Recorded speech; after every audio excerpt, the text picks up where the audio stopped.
In late October 2025, the city of Rio de Janeiro witnessed one of the most intense police operations in its modern history. What began as a planned mission to capture drug gang leaders quickly escalated into a confrontation that left more than 130 people dead.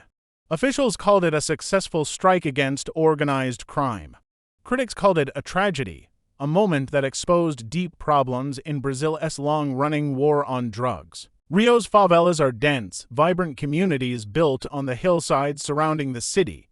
They're home to millions of hard-working Brazilians, families, small business owners, and young people trying to build better lives.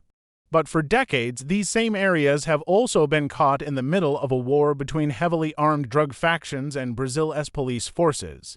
One of the most powerful of these groups is the Red Command, or Comando Vermelho. It began in the 1970s inside Rio's prisons and grew into a nationwide network controlling drug routes and illegal trade.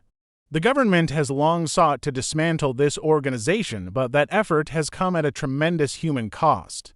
Before sunrise on October 28th, more than 2,000 police officers from Rio's civil and military units launched a coordinated operation targeting several neighborhoods in the city's north zone. Authorities said their goal was to capture high-ranking members of the Red Command believed to be hiding in Complexo do Alemão and Complexo da Penha. Helicopters hovered overhead, drones scanned rooftops, and armored vehicles rolled through narrow streets.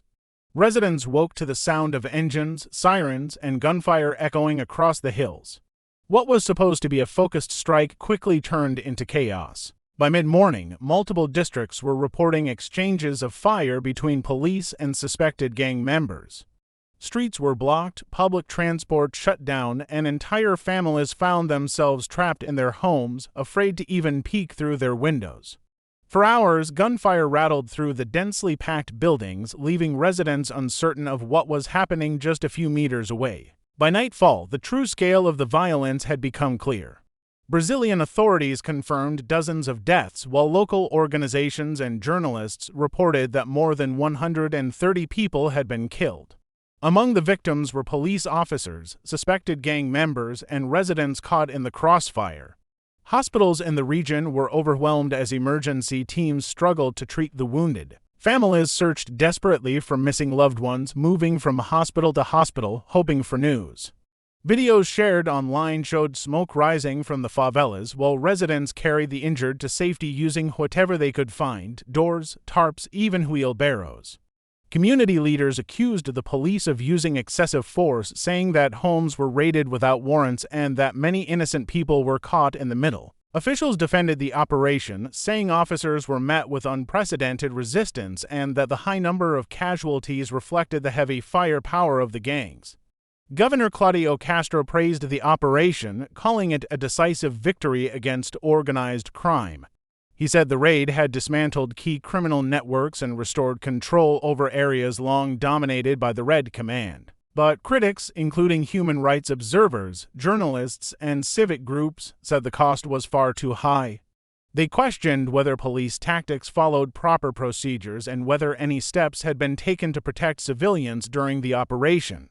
The United Nations expressed concern and called for an independent investigation.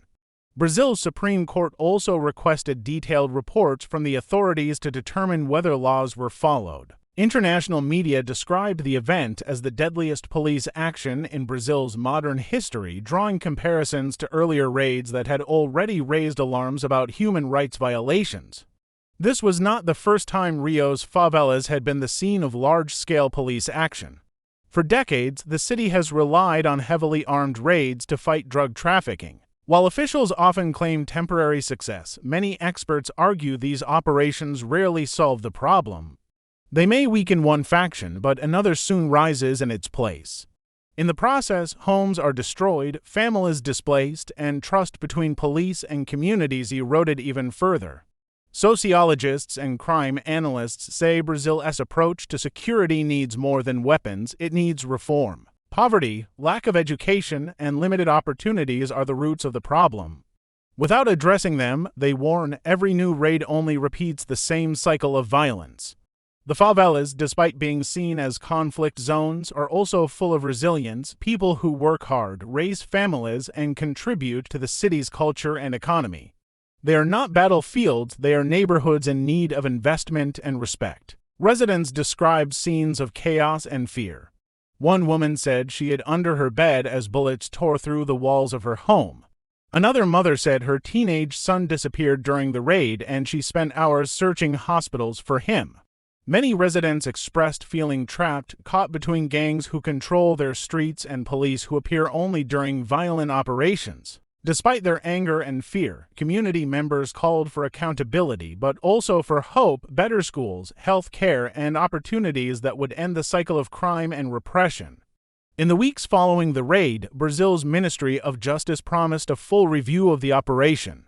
Human rights groups began collecting testimonies and evidence to determine whether any abuses occurred. International attention has put pressure on local authorities to provide transparency and justice.